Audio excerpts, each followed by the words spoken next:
This has been an utterly toxic presidential contest exposing deep divisions within Brazilian society. But then, of course, so much is at stake here for the world's fourth largest democracy.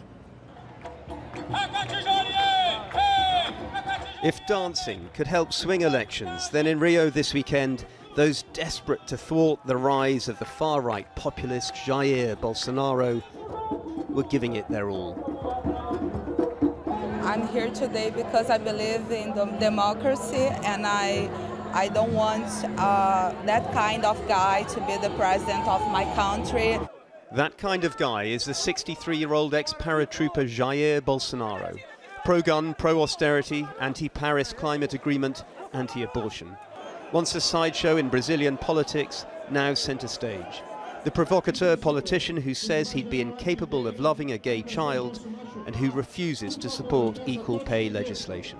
I think that a lot of people is afraid, and who is not afraid is because they are not understanding that maybe it's not dangerous for them now, but it will be. Not him, not him. Not him, others shouted in the signature anti-Bolsonaro refrain of a largely women-led social media movement. But if not him, then who?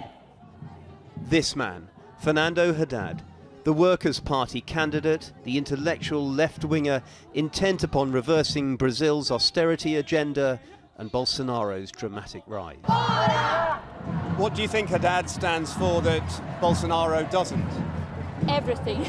But mainly he is willing to fight this huge inequality that exists here in Brazil, and he is with poor people. And yet, poverty is part of Haddad's problem. His party, once fated in the boom years, now blamed for the deep economic crisis which has followed. But for those here, Bolsonaro's solutions are deeply troubling. I think democracy is at risk everywhere in the world. In all the Western countries, democracy is at risk. And digital media is not helping it. So it's not only a problem from Brazil. You can see the same thing in the United States, and you can see the same thing in Europe. If we don't collectively do something right now, I don't know what's going to happen. It's when you hear such utter disdain for what Jair Bolsonaro stands for and consider the list of communities he's so blatantly offended, you do wonder how it is he's so far ahead in the polls. The latest puts him 20 points ahead of Haddad. The military flypast over Copacabana Beach yesterday indulging the naked ambition of Brazil's conservatives, who gathered draped in the colours of country and oozing self-confidence to send the world a message. Bolsonaro's coming, and here's why. We need him now in Brazil, because Brazil has been suffering with corruption and the PT, the Lula and everything for more than 14 years, I think. So we need someone that loves Brazil, loves people, and do something.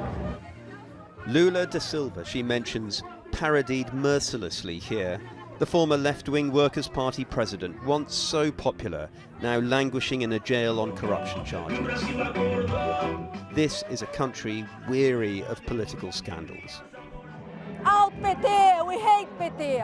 Why do you hate the other party? Because they took our things, they took our jobs, they took our education, they took our health. We don't have anything more.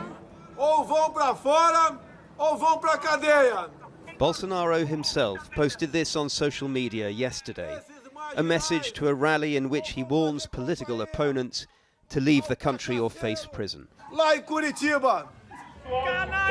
His incendiary rhetoric, Trump of the tropics, signature gun-toting image is finding an eager audience in Brazil, old and young. We want equality between different social places. We want jobs. We want our money safe. We don't want corrupt politicians. We want Brazil to have an infrastructure. We want a future. So that's why Jair Bolsonaro is the best choice. A generation now perhaps on the verge of being swept along in what many consider Brazil's political tsunami. For Haddad then and the Workers' Party, who've been campaigning hard on addressing social inequality issues, human rights and boosting public spending, they face an absolutely mammoth task if they're to rein Bolsonaro in before Monday's vote.